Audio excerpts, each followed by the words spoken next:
I've camped in a lot of different places, and no matter where I am, there's always that one thing you can count on: raccoons. I've had my fair share of run-ins with them over the years, but it wasn't until this one trip that I truly understood how relentless, clever, and determined they can be. I'll never forget it. It was a weekend trip to a quiet spot near the Catskill Mountains, a place I had visited a couple of times before. It's not far from civilization, but far enough to feel like you've gotten away from everything. Just me and a buddy, setting up camp for 2 nights. We had everything: a fire pit, a couple of tents, a cooler packed with food, and of course a big, sturdy trash bin to keep everything tidy. The first night went smoothly. We stayed up late around the fire, cooking, talking, and enjoying the peace of the woods. The only sounds around us were the crackling of the fire, the occasional hoot of an owl, and the rustling of trees in the breeze. When it was time for bed, we made sure everything was packed away properly. The trash bin was placed in the center of the campsite, far enough away from the tents but still within sight. We even put a heavy rock on top of the lid to make sure it wouldn't get knocked over. After all, we knew how crafty raccoons could be. The next morning, I woke up before the sun had fully risen. I'm an early riser by nature, so I was already pulling on my boots when I heard a rustling noise outside the tent. I figured it was just the wind, maybe some leaves blowing around, but then it came again, louder this time. I wasn't sure if it was an animal or something else, but I wasn't taking any chances. I unzipped the tent and stepped outside. The first thing I saw was the trash bin, tipped over. The heavy rock that we had placed on top was now sitting a few feet away, like it had been thrown off by some unseen force. My heart sank a little, and I immediately knew what had happened. Raccoons.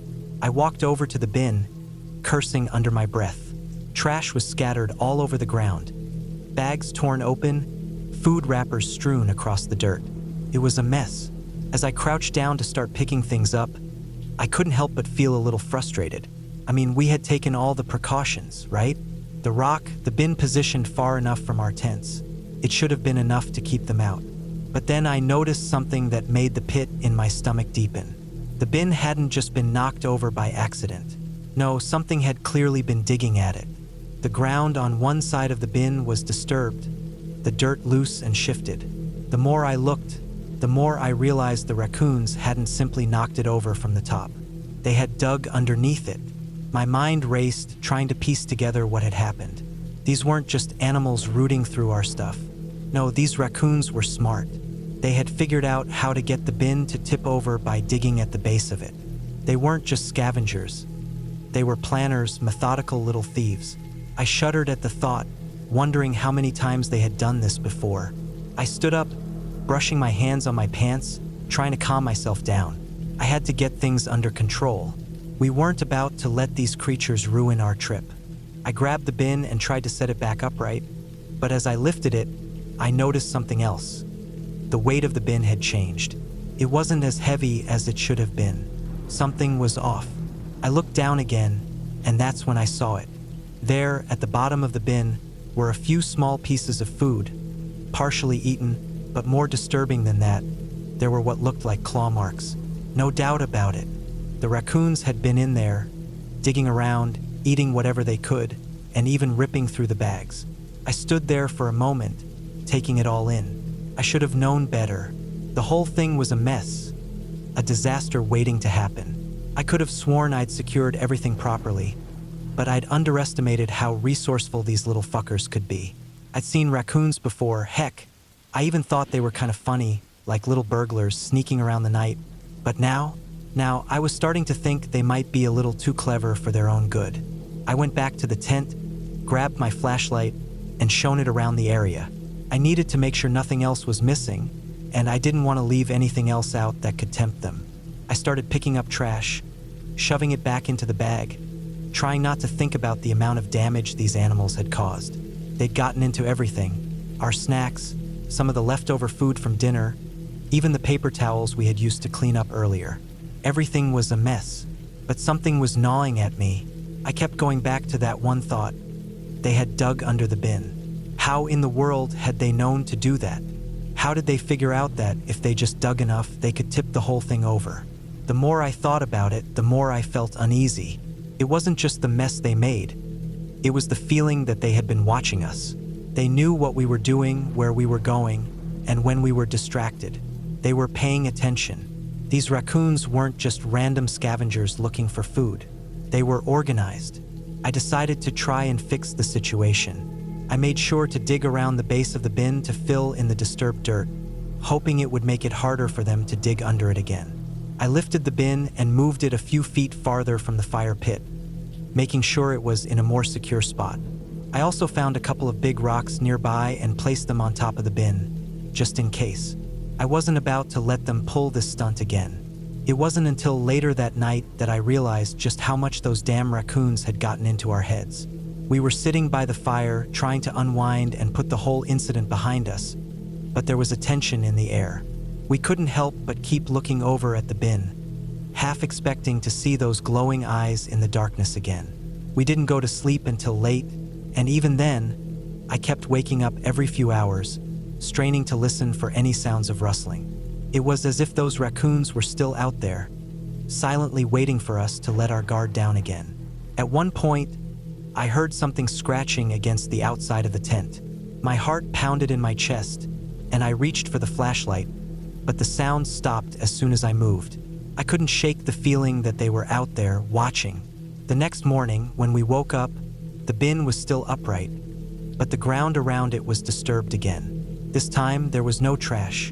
Nothing had been taken, but the ground was dug up once more. I don't know why they stopped, or if they were planning something more, but I didn't want to stick around to find out. We packed up quickly that morning, leaving the campsite behind. We didn't speak much. We didn't need to. The raccoons had already made their mark on the trip, and there was no way to forget it. I've been camping a few times since then, and each time I see a trash bin or hear rustling in the woods, I remember that night. The raccoons didn't just get into our trash. They didn't just make a mess. They got into our heads. They reminded me that the woods aren't always as quiet or peaceful as they seem. Nature's got a way of surprising you, and those trash pandas proved it. It's funny. At first, I thought raccoons were just harmless little creatures, kind of like cartoon burglars. Now, I know better. They're smarter than you think, and once they've figured you out, they'll be back. And next time, they might be even more clever. I've been to a lot of places in my time, but there's something about military bases that make the wildlife there feel different. It's like the animals are more brazen, more confident. I don't know how to explain it, but they're not like the animals you come across out in civilian woods or campsites. No, on military bases, it's like the animals know that they're at the top of the food chain, and we're just kind of there. The deer, for example, they just walk around like they own the place. You can't chase them off, you can't get near them, and they know it. It's like they've figured out that they're untouchable. I first started noticing this when I was stationed at a base up in upstate New York. A lot of people thought the wildlife would be a problem, raccoons, deer, the usual.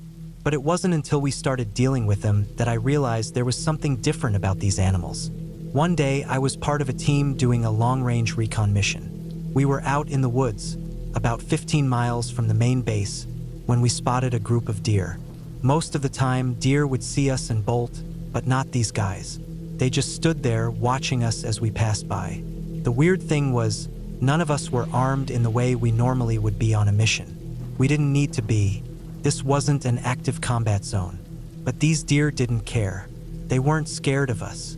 And that's when it hit me. These deer knew they didn't have to fear us. They knew we couldn't shoot them. Not on base. We were supposed to be on the lookout for enemy threats, but at that moment, I felt like we were the prey. Later that night, back at the base, I shared this observation with one of the older guys in my unit. He just shrugged it off and said, "You think they're bad? Wait till you see the raccoons." Now, I didn't think much of it at the time. I had dealt with raccoons in civilian areas, and sure, they were bold little bastards, but they were still just raccoons. I had seen them rummaging through trash bins, pawing through backpacks left unattended, but that was about it. They weren't anything special. But when I started spending more time on base, I quickly realized what he meant. Raccoons on military bases weren't the same as civilian raccoons. These animals were a whole different breed. They were smart, they were organized, and Best of all, they knew exactly what they could get away with. One night, after a long day of training, I was assigned to stay back at the motor pool to guard some of the vehicles, along with a few of the other guys. We had an LMTV, light medium tactical vehicle, parked off to the side, and for whatever reason, it was decided that we would be spending the night out there on watch. It wasn't a bad gig. We were just there to make sure no one messed with the trucks or tried to sneak around the area. I was sitting on the tailgate of a HMMWV, trying to stay awake while keeping an eye on the vehicles, when I noticed something moving near the LMTV. At first, I thought it was just a shadow or maybe the wind rustling the bushes nearby. But when I saw the movement again, I realized what it was. A damn raccoon. Now, like I said, raccoons on military bases are different. This wasn't the usual skittish critter I had seen before.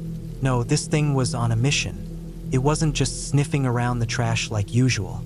It was coming right for the LMTV. And what really threw me off was that it wasn't alone. There were more of them, 3 or 4, working together like a team. They weren't acting like typical raccoons. They were stealthy, quick, and almost coordinated. I watched, intrigued and a little concerned, as the raccoons made their way to the back of the truck. The LMTV had been parked with the back facing away from the area we were sitting, and the rear hatch was slightly ajar. We'd been too lazy to fully secure it. Big mistake. One of the raccoons approached the hatch and nudged it open further, while the others stood by, waiting. I wasn't sure what they were after, but it didn't take long to find out. They weren't after food, at least not initially. One of the raccoons reached inside, and with impressive precision, pulled out an MRE meal ready-to-eat packet. It was like the damn thing had done this 1,000 times before. The raccoon held the packet in its paws like it knew exactly how to handle it. Then another raccoon jumped up, grabbed a second MRE, and ran off. At this point, I couldn't help but stare. I had seen raccoons around base, but I had never seen them do anything like this. They weren't just scavenging. They were actively raiding the LMTV, working together like they had some kind of plan. I couldn't help but chuckle to myself for a moment, because, well, it was kind of funny, but the amusement quickly faded when I realized that the raccoons weren't stopping. They weren't just taking 1 or 2 MREs. No, they were pulling out armfuls of them, dragging them away, leaving the vehicle ransacked.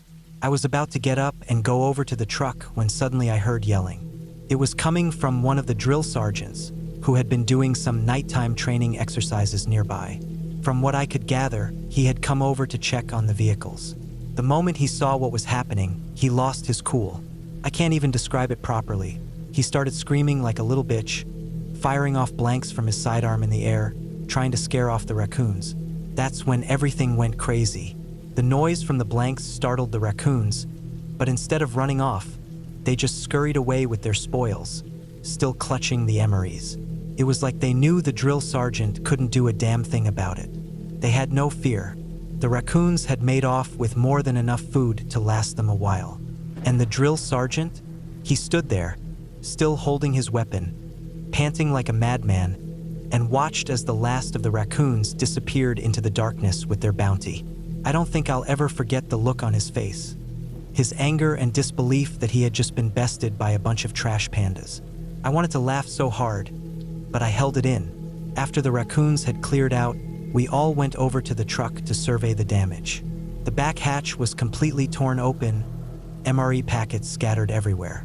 We had to go out and restock on supplies because of those damn animals. It wasn't a huge deal in the grand scheme of things, but it definitely left a mark on all of us. I mean, I've had my fair share of wild encounters in the military, but nothing quite like that. I couldn't stop thinking about the raccoons, though. They had figured out how to get food from us without us even realizing it. They knew exactly what they were doing. These weren't just animals looking for a quick snack. They were organized, determined, and clever. They understood the system and they knew how to work it. Even now, I still laugh about it. I can't help it. The image of those raccoons running off with armfuls of MREs, with my drill sergeant screaming like a lunatic, is just too much. But it's a reminder of how adaptable animals can be, especially when they're in a place like a military base, where they know they're untouchable. The whole thing was a bizarre moment of nature outsmarting us, and no matter how hard I try, I don't think I'll ever forget it. And the next time I see a raccoon, especially one on base, I'll be a little more cautious. Those little bastards are smarter than they look. I've always been a bit of a camper. Growing up, my family made it a point to go camping every summer without fail. It was one of those traditions that felt like it was carved into the very fabric of my childhood, like the smell of pine needles and the taste of burnt marshmallows. We had our favorite spots: Virginia Beach, Assateague Island, and this god-awful place called Westmoreland, which I always thought was more trouble than it was worth. But it was camping, and camping meant family time. The places we stayed ranged from the coast to dense forests, and each spot had its own little quirks and wonders. But it was in Assateague that something happened that would stay with me forever. That year, we were camping on Assateague Island, near the beach, a spot that felt magical during the day. The sound of the waves crashing against the shore was soothing, and the salty breeze filled the air. We had set up 2 tents, one for my parents and the other for me and my younger brother. We weren't far from the water, but the dunes and trees formed a natural barrier, offering some shelter and privacy. Everything about that place felt idyllic until it didn't. It was a typical summer night, the sky filled with stars. We'd spent the evening by the fire, cooking s'mores, and telling ghost stories, the kind that every family tells on camping trips.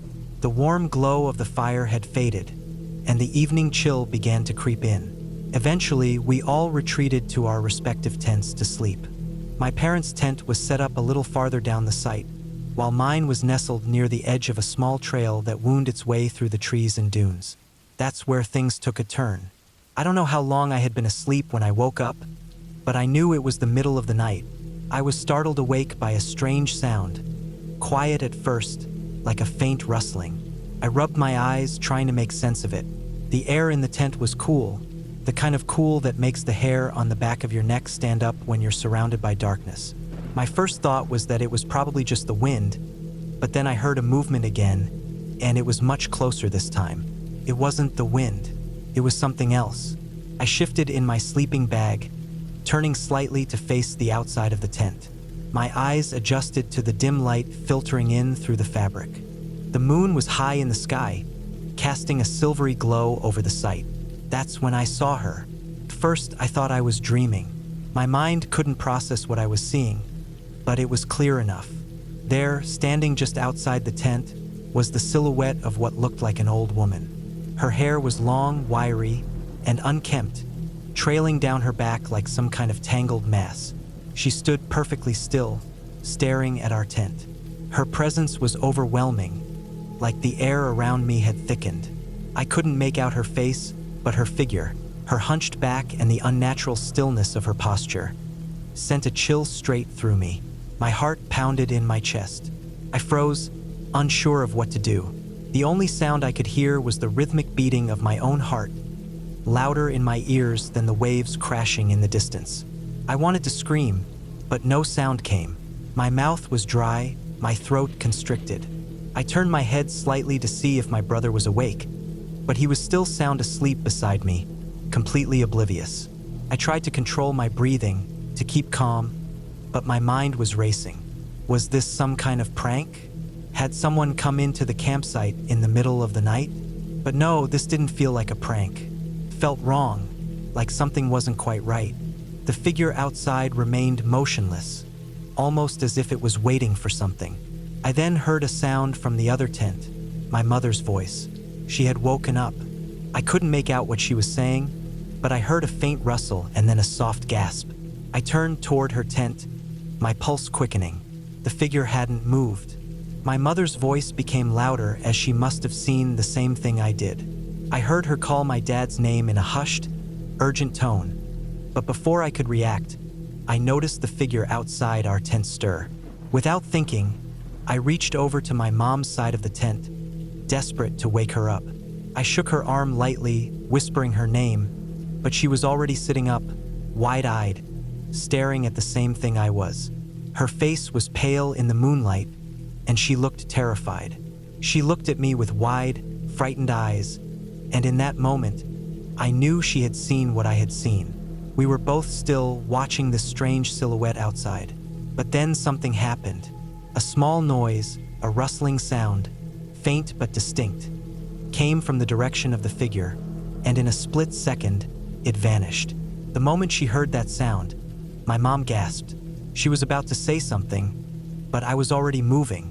I had no idea what it was, but I couldn't just lie there frozen. My instincts took over, and without thinking, I whispered, "Mom, what was that?" But it wasn't until she saw the silhouette move that she understood too. The figure, which had been so still, had taken a few slow, deliberate steps back, and then it turned and disappeared into the trees. But even in that brief moment, we saw the creature's true shape. It wasn't an old woman at all. It was something entirely different. I felt my breath catch in my throat as my mind tried to piece together what I had just seen. It wasn't a human. It was something much bigger. Something that moved with grace but with strange, jerky movements. I didn't have the courage to say it out loud, but I knew in that moment it wasn't an old woman. It was something else entirely. It wasn't until I heard my father's voice from their tent that I fully realized what had happened.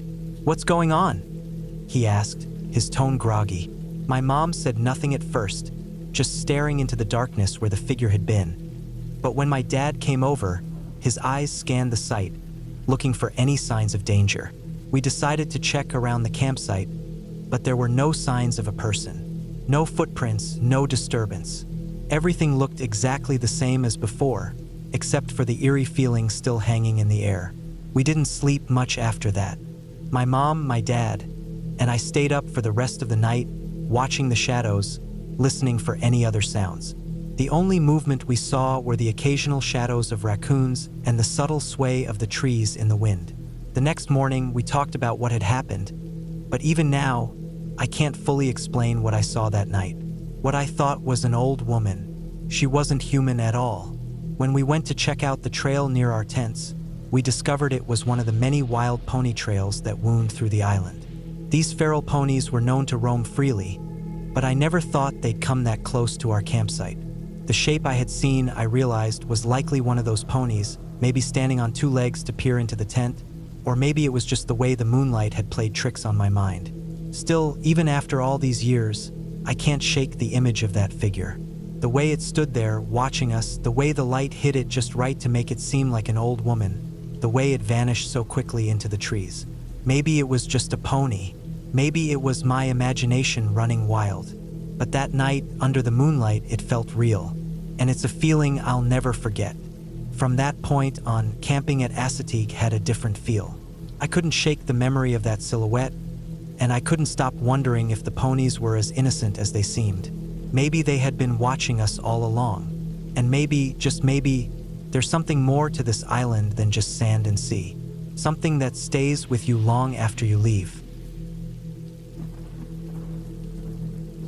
It was early fall, the kind of cool that clings to your sleeves after sunset, the kind of chill that seeps into your bones when the wind picks up off the lake.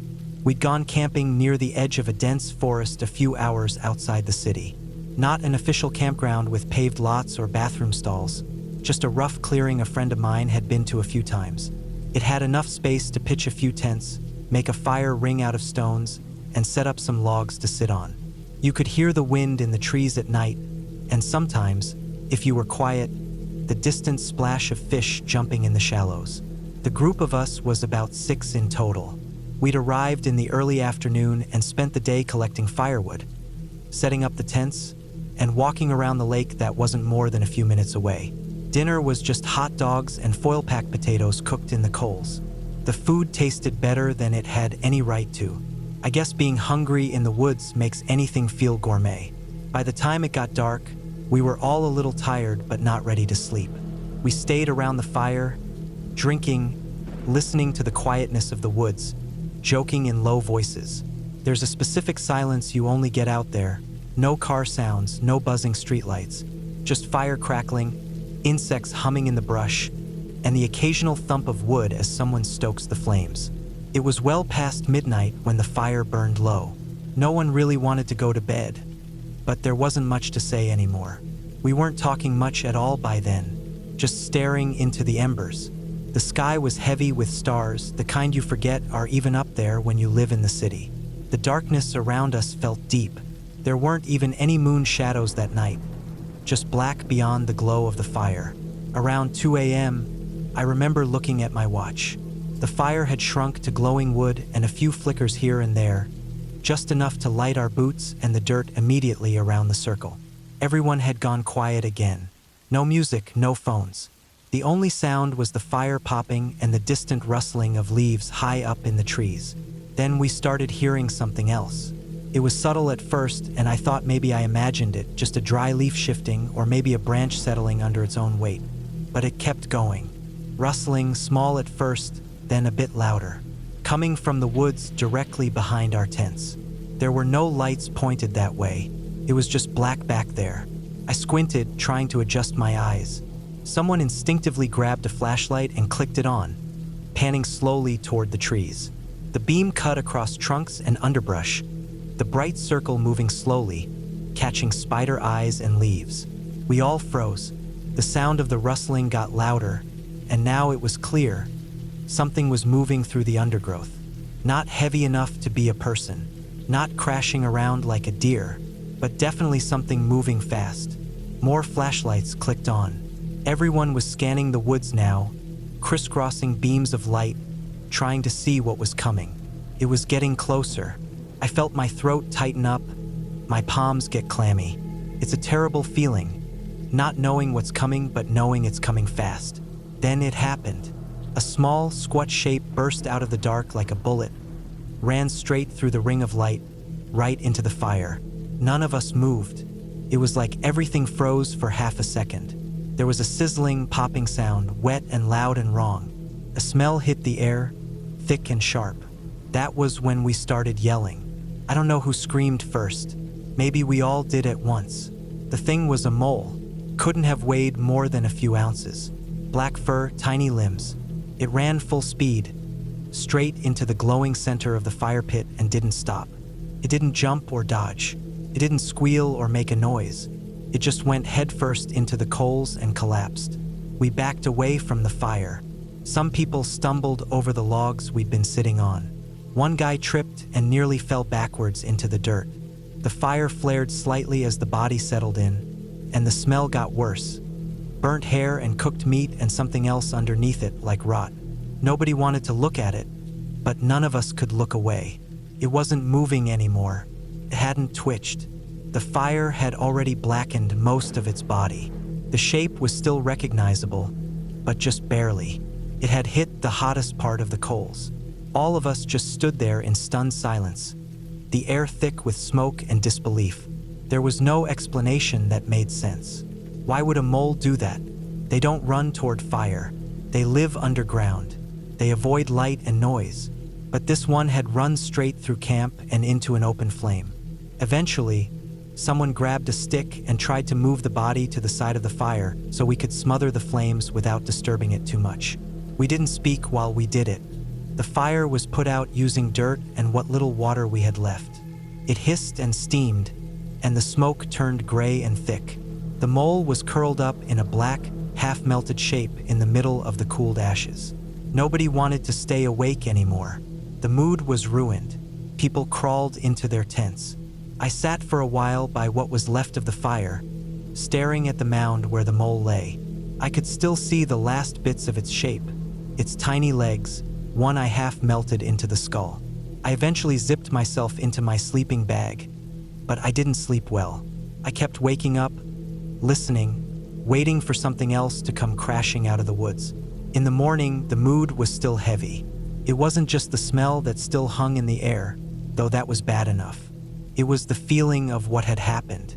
We all tried to act normal, making coffee, talking about how cold the night had been. But no one brought up the mole right away. We just sort of avoided looking at the fire pit. Eventually, someone walked over and stared down into the ashes. There was no question about what we were going to do. It didn't feel right to leave it like that. I know it sounds strange to give a mole a funeral, but something about the way it had died. It didn't feel like just an accident. Felt wrong, like it deserved better than to be forgotten and left to rot in a pile of old coals. We found a spot about 20 feet behind the tents, under a cluster of trees. The soil was soft there, covered in moss and pine needles. We dug a hole with a camp shovel and some sticks. Took us longer than it should have, but we didn't rush. One person used a glove to lift the body from the coals and carry it to the grave.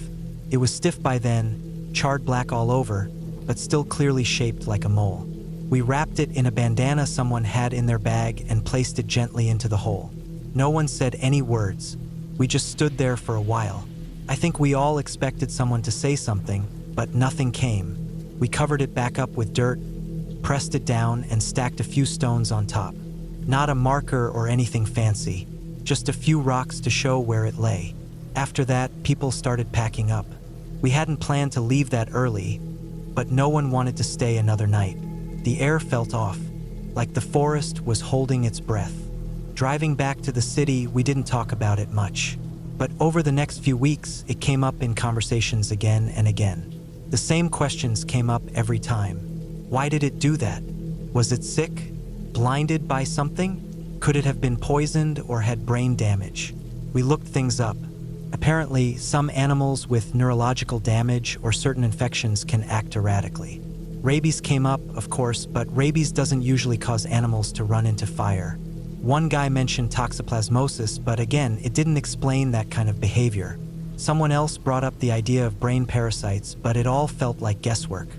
At the end of the day, none of us had a real answer. Weeks passed, then months. Life went on. But every now and then, I think about that night.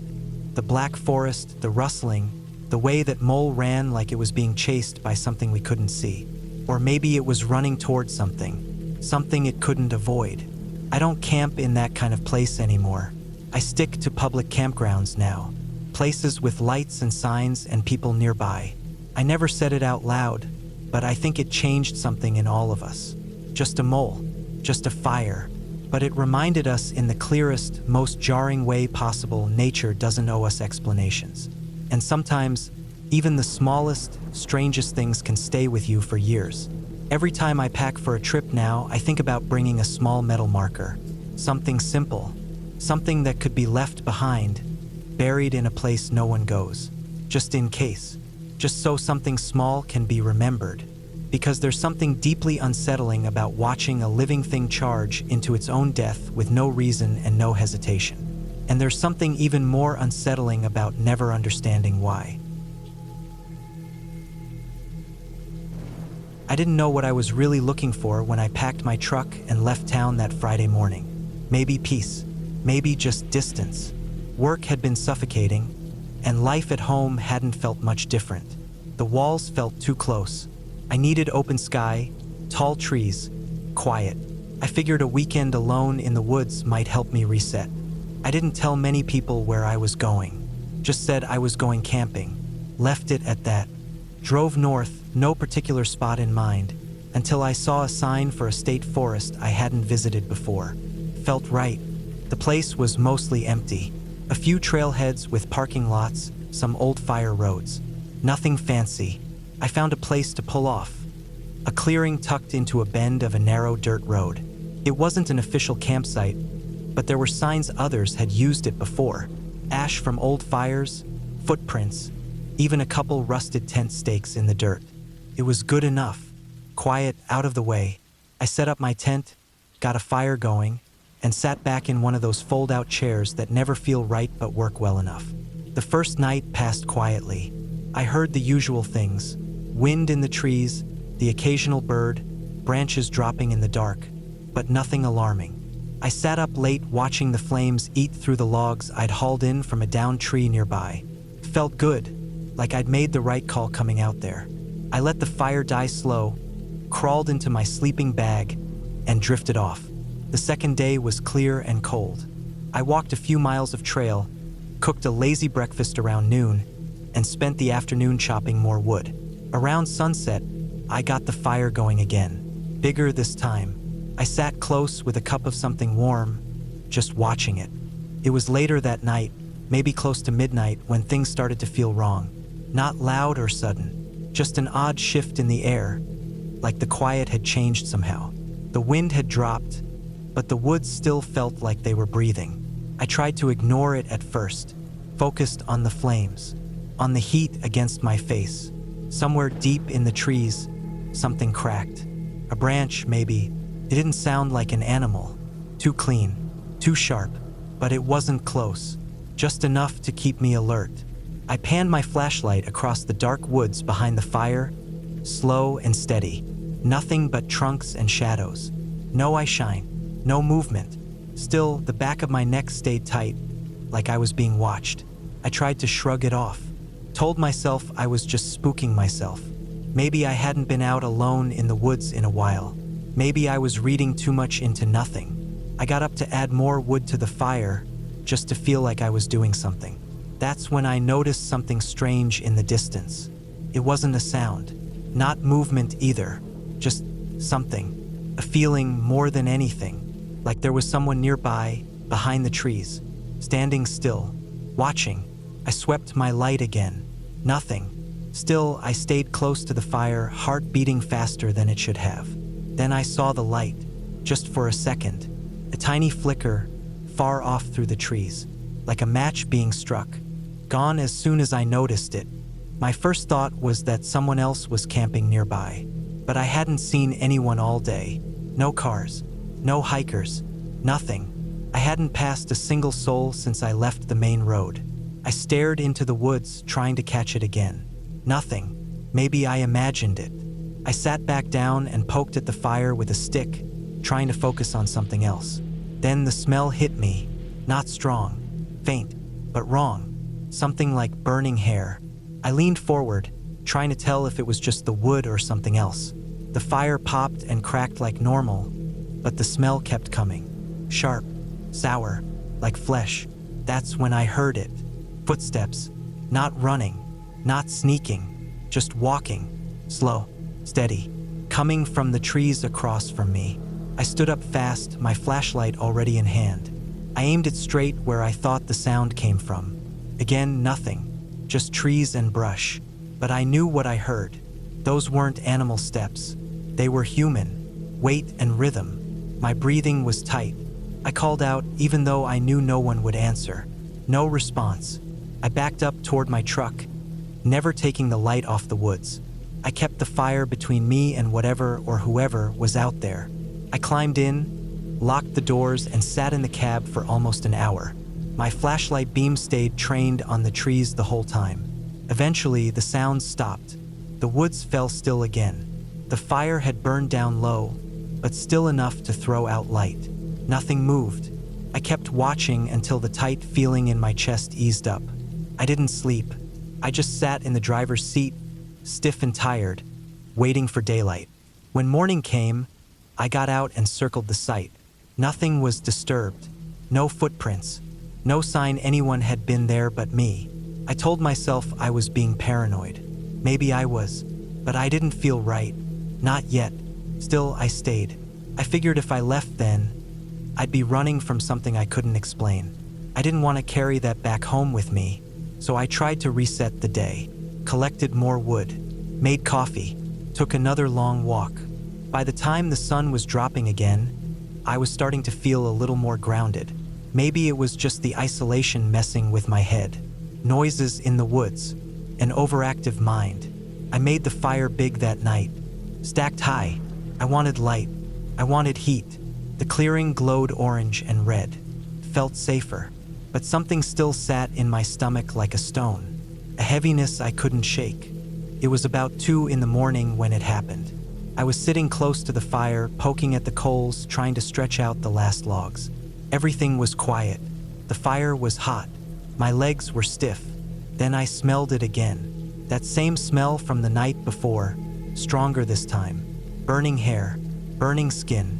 I stood up fast, heart thudding, and turned with my flashlight. That's when I saw him. He came stumbling out of the trees like he didn't know where he was. Pale skin, barefoot, clothes hanging loose, long hair stuck to the sides of his face. He didn't look at me. He walked straight toward the fire. I froze. My hand was locked on the flashlight.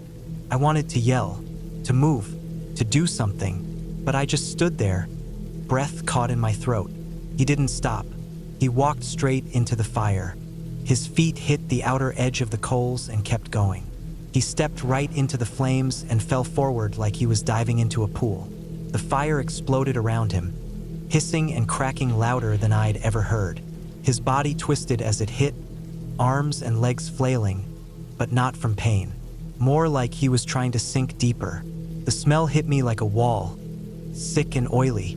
My stomach turned hard and tight. I stumbled backward, eyes locked on the fire. Flames leapt around him, skin blackening, popping. The sound was wet and awful. He didn't scream, not once. I don't know how long I stood there, frozen. Felt like forever. Eventually, I backed up to the truck and got in, locked the doors, and just sat there. The fire blazed high, then slow, then dropped. It took hours before it started to dim. I didn't sleep. When morning came, I got out slowly and approached the fire. Ash was piled high. The logs were mostly gone. In the center was what was left of him. Curled, blackened, hard to look at. Bones mostly. Twisted shapes that didn't seem real. I don't know why I did what I did next. I didn't call anyone. I didn't pack up and leave. I just stood there a long time, staring at what was left. Eventually, I took the folding shovel I kept in the truck and started digging at the edge of the clearing. The ground was soft enough, damp underneath. I made the hole deep. Then I went back to the fire and did my best to gather the remains. Bones. A few scraps of melted clothing. I placed them in the hole, covered them, and packed the earth tight. I gathered stones from the treeline and made a circle over the grave. Simple, quiet. I didn't speak, just stood there until my legs hurt. When I left, I didn't take the tent down. I left the fire pit as it was. I drove slow down the dirt road, not looking back until I hit the main highway. It's been months since that night. I haven't told anyone. Not really. I sometimes think I should have called the authorities, but I didn't. I don't know who he was. I don't know why he did it, but I saw it. I smelled it. I buried it. I don't camp much anymore. I still drive sometimes, still pull off and walk trails, but I don't stay out overnight, and I don't build fires, because when I close my eyes, I still see the way he walked into it. No fear, no hesitation, just like he wanted to disappear, and in a way, I guess he did. We left for the camping trip early on a Thursday morning. All 5 of us packed tight in my friend Tyler's SUV. The plan had been made months ago, just a few days out in the woods before the summer ended. We had all taken time off work, gathered our gear, and bought enough food to last through the weekend. It was supposed to be simple. Hike out to a lake we'd found on Google Maps, set up camp, fish a little, drink a little, relax, and enjoy the quiet. I don't know if any of us really expected things to go wrong. We were all pretty experienced campers. I'd done backcountry hikes with my brother growing up, and a couple of the others had even done solo trips. We weren't experts, but we weren't amateurs either. We double-checked everything the night before. Tents, sleeping bags, food, water filters, first aid kits, knives, tarps.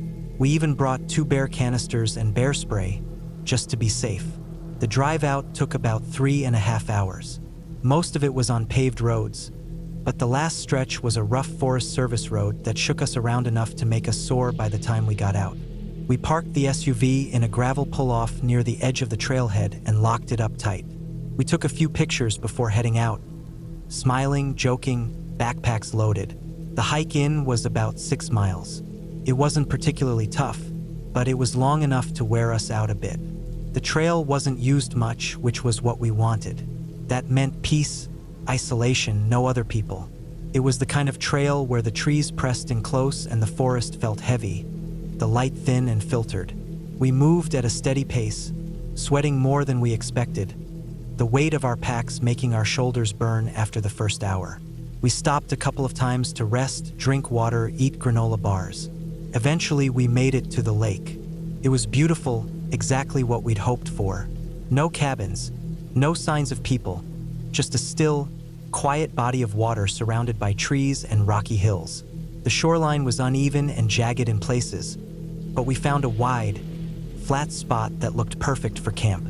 It had a decent natural windbreak, easy access to the water, and plenty of space for the tents. We spent the rest of the afternoon setting up. I helped get the tents pitched while a couple of the others started gathering firewood. Tyler worked on digging a proper latrine a little ways from camp, and someone else hung up a bear bag even though we had the canisters. Better to overdo it. By sundown, we had a fire going, food cooking, and everything stashed safely. The first night was easy.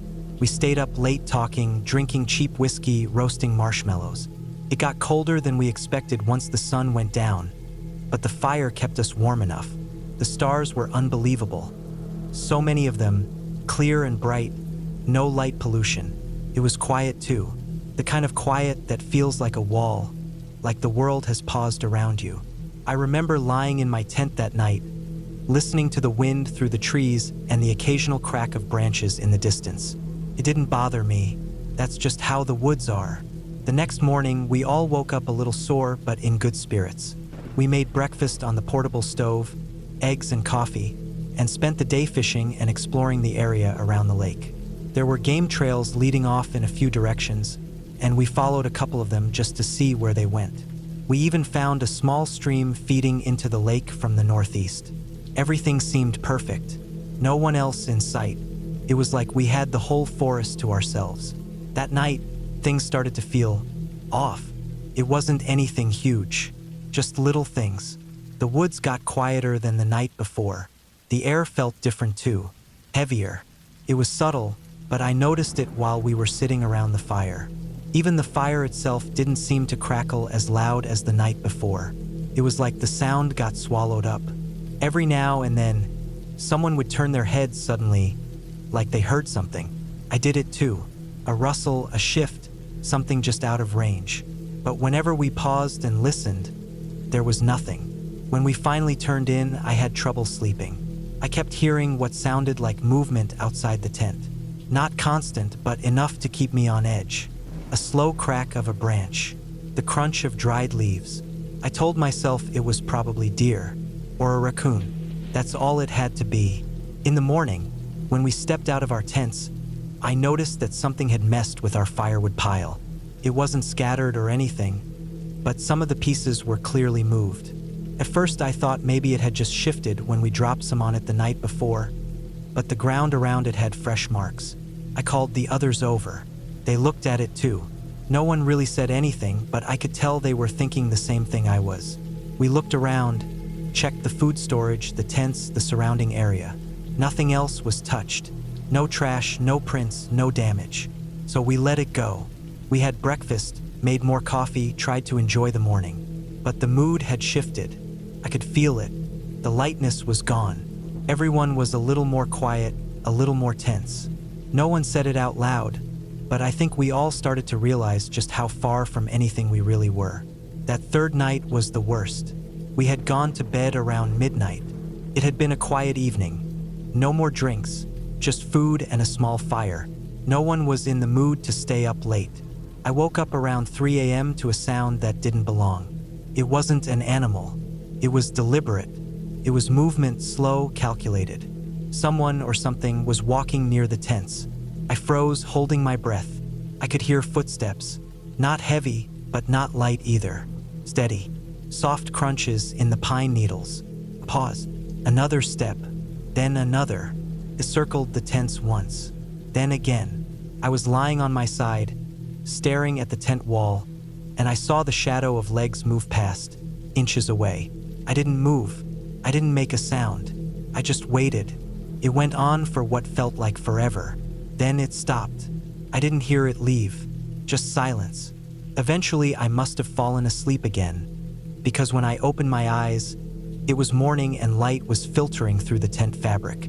We all got up at the same time. No one said anything right away, but I could see the same expression on their faces that I'd seen in the mirror on mine. Tight, pale, alert. We looked around camp. Nothing was missing, but something had definitely been there. I found a spot behind the tents where the pine needles had been disturbed.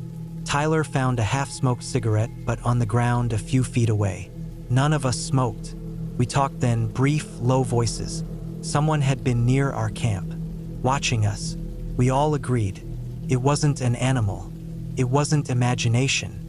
Someone had come through the woods in the middle of the night and walked right past our tents.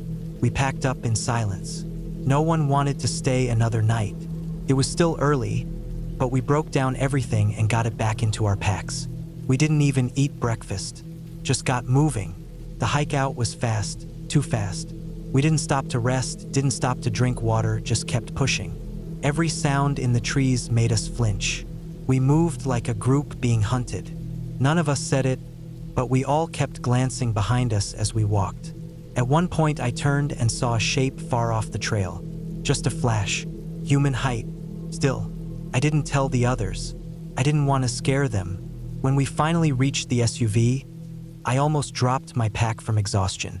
We got it loaded up fast and locked the doors. Tyler started the engine and we drove. No music, no talking. Just the sound of gravel under tires and our own breathing. It wasn't until we got back to the highway that someone finally spoke. We agreed not to tell anyone else about what happened. Not our families, not our other friends. Just something we'd keep between us. But I still think about it. A lot. I think about how remote that place was. How far we were from help. And I think about that cigarette butt. Someone had been watching us. Waiting maybe. For what? I don't know. We never went back. And none of us camped again after that. Not in the woods. Not anywhere we couldn't lock a door. It wasn't some ghost story. It was just a reminder of how vulnerable you are out there. How little it takes for things to go wrong. One stranger, one bad night, and everything can change. I still have the gear, packed away in the garage, but I haven't touched it since. And I don't think I ever will. I went camping in the fall, not because I was some hardcore outdoorsman, but because I just needed to get away. Life had gotten noisy. Work, people, the city, and I was worn down by it all.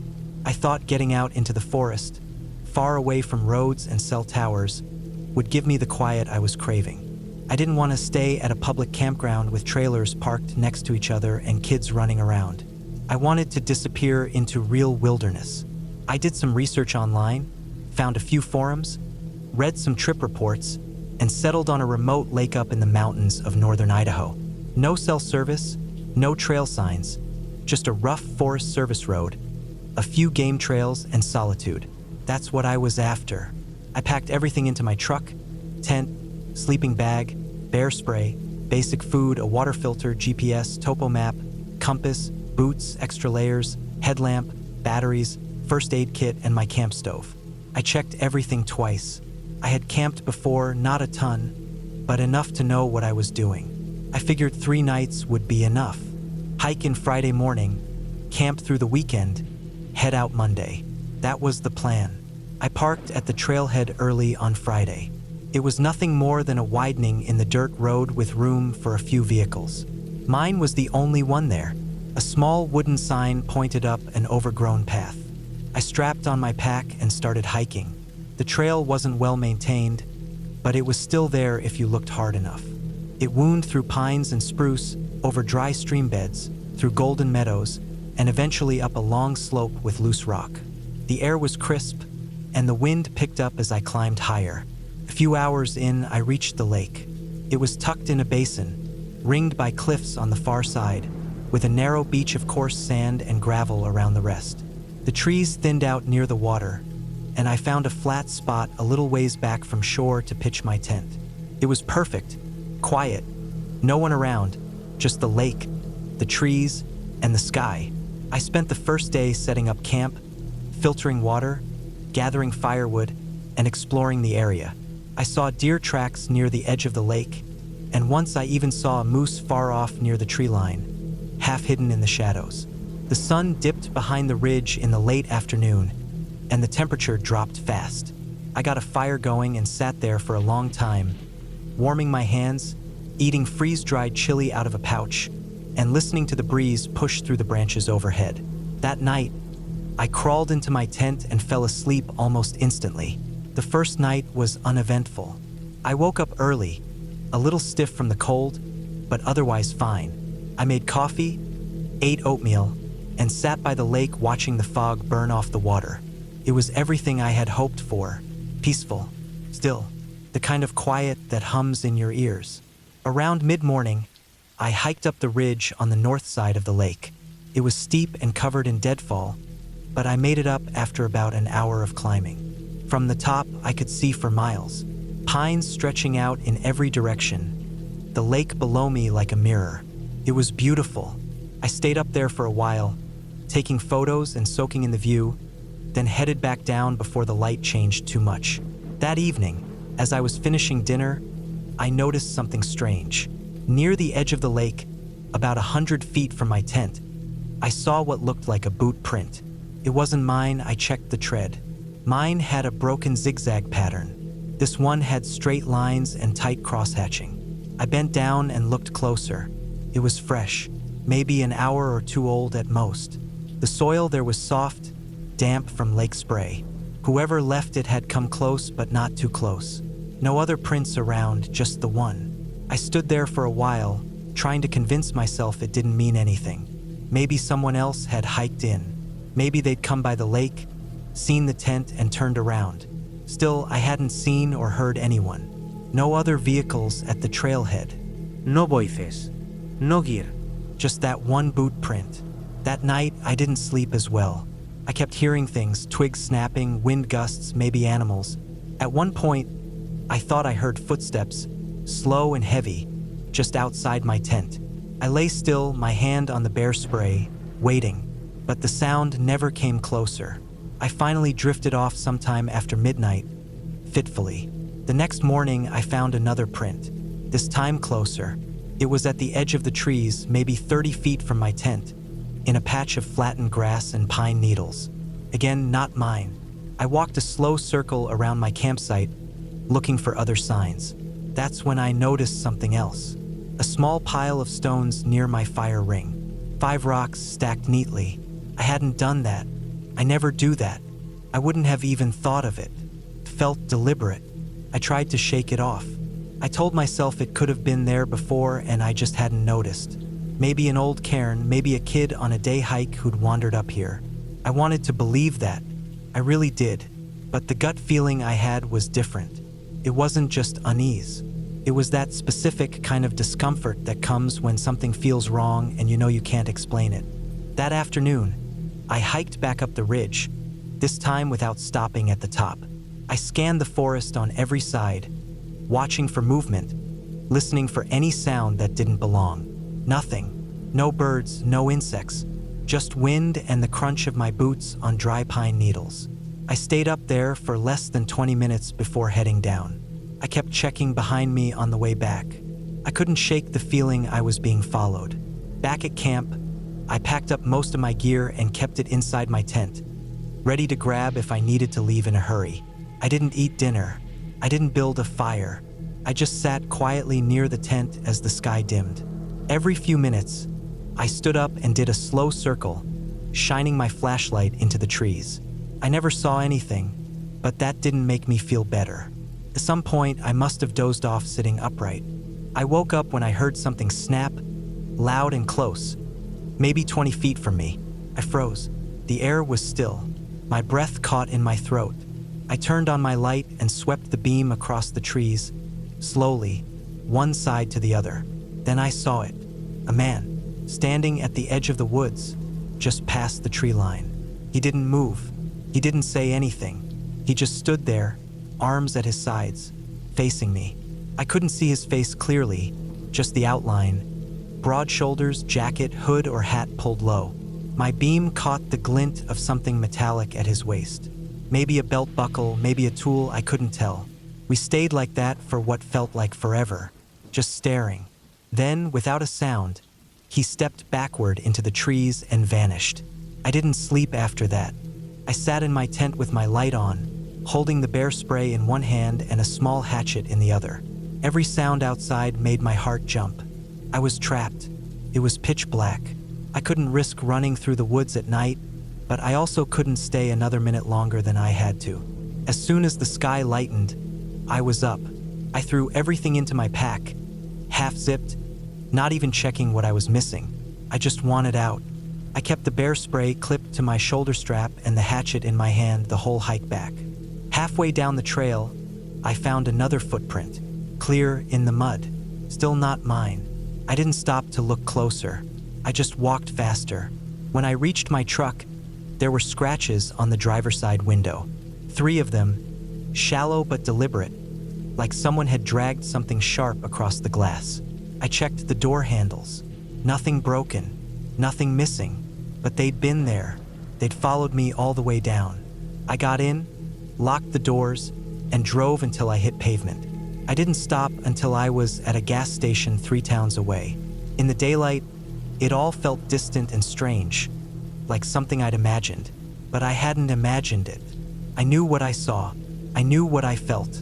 I filed a report with the sheriff's office when I got home. They took it down but said there wasn't much they could do. No one else had been reported missing, and there had been no recent activity in that area. They suggested maybe it was a hunter or someone camping without a permit. Maybe it was. I haven't been camping since. Not in the backcountry. Not alone. I still go on hikes, sometimes even overnight trips, but always in groups, always in known areas, always with cell coverage if I can help it. The forest gives you silence, but it can also hide things. Not everything out there wants to be seen. And sometimes what you don't see is what should scare you the most. Because out there, somewhere past the trees, past the edge of your firelight, someone might be watching. Just watching. Quiet. Patient. Waiting.